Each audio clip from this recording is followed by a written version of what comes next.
පුංචි යාළුවනේ. මේ වැස්ස දවස්වල ඔයාලා පරිස්සමින් ඉන්නවා නේද? අපි එදා අපිලක් වැසිය පාඩමේ මුල් කොටස කතා කරානේ.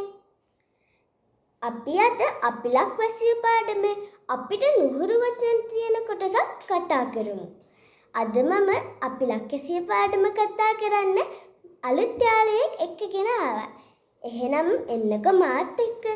අක්කි, ආදිවාසීන් කියන්නේ කවුද? ආදිවාසීන් කියන්නේ ඉස්සර ඉඳන්ම අපේ රටේ තමන්ගේ අනන්‍යතාව රැකගෙන ජීවත් වෙන ජන වර්ගයක්. ආදිවාසීන් තමයි වැද්දන් කියලා කියන්නේ. එයාට කියන තවත් නම් මොනවද? සබර, පුලින්ද කියන නම් දෙකෙන්ම හඳුන්වන්නේ ආදිවාසීන්ව තමයි. ආදිවාසීන් ඉන්නේ කොහෙද? මේ අපි ඉන්න පැත්තෙත් ඉන්නවද? නෑ. ඒගොල්ලෝ ඉන්න විශේෂ ප්‍රදේශ තියෙනවා.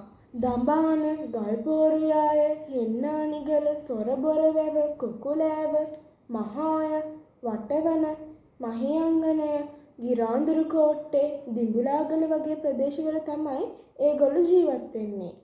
එතකොට අක්කි සබරගමුව, පදවිගම්පල, බැද්දාකල ප්‍රදේශ කියන්නේ ආදිවාසීන් අතීත ජීවත් වෙන ප්‍රදේශ. නංගි, ඔයා දන්නවද වන්නිලැත්ත කියන්නේ කවුද කියන්න? නෑ. වන්නිලැත්ත කියන්නේ ආදිවාසීන්ගේ නායකයා.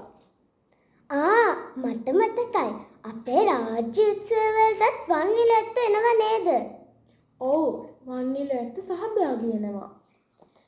එතකොට ආදිවාසීන්ට විවිධ කුල වර්ග තියෙනවද? මාත් අහලා තියෙනවා.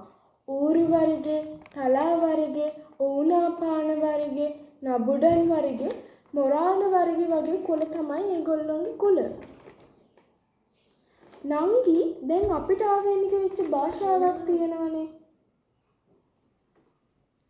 ඒ කිව්වේ මට තේරුන්නේ නෑ. දැන් අපිට සිංහල භාෂාව, දෙමළයින්ට දෙමළ භාෂාව, ඒ වගේ ආදිවාසීන්ටත් ආවේනික වෙච්ච වෙනම භාෂාවක් තියෙනවා. අපි ඒ ටික කියමුද අපේ යාළුවන්ටත් එක්ක? අක්කි. ගම කියන්නේ ගම් පොජ්ජ. වැව වැව් පොජ්ජ. තාත්තා අප්පිලැත්තෝ. අම්මා අම්මිලැත්තෝ. නෑනා නෑනිලැත්තෝ. දෙවියන් දෙයියලැත්තෝ. අලියා අලියට කියන්න නම් බොට නඳා කියලා. ලා කැකුලා ලා කැකුලා කියන්න නංගි ලදරුවාට. එහෙම නැත්තම් මීපැණි වලට කියන්නේ බොර කියන නමෙනුයි බොරි කියන නමෙනුයි නම් දෙකින්ම හඳුන්වන්නේ මීපැණි තමයි. හදවත හඳුන් පොත. ඌරා ඌරට නම් කියන්නේ හොච්ච දික්ක කියලා. රෙද්ද කෝනම් පොජ්ජ. ඔයා අහලා තියෙනවද ඒ වචන? නෑ. ඔයා අහලා තියෙනවද? මම නම් අහලා තියෙනවා. අපිට කියලා දීලා තියෙනවා. තරුණ ගැහැණු ළමයා කැකුලි. තරුණ පිරිමි ළමයා කැකුලා. කොල්ලා කැටා. කෙල්ල කැටි. මහත්තයා හූරා. හූනන් නෙමෙයි. කුරුල්ලා තප්පි. දුන්න කොම්බැලිය. එළහරක එල මඤ්ඤා. ඔය අහලා තියෙනවද ඒ වචනේ? කුළුමීම ඔක්මා. අක්කා අක්කලැත්තෝ. එහෙනම් මං අද ඉඳන් ඔයාලට අක්කිලැත්ත කියන්නම්. පුවක් ගග්ගෙඩිය. අක්කේ මොකද්ද සද්දේ? පෙරහැරක් ගත්තනවද? ඒ තමයි කිරිකොරහා. කිරිකොරහ ඒ කියන්නේ කිරිකොරහ කියන්නේ ආදිවාසීන්ට ආවේනික වෙච්ච නැටුම.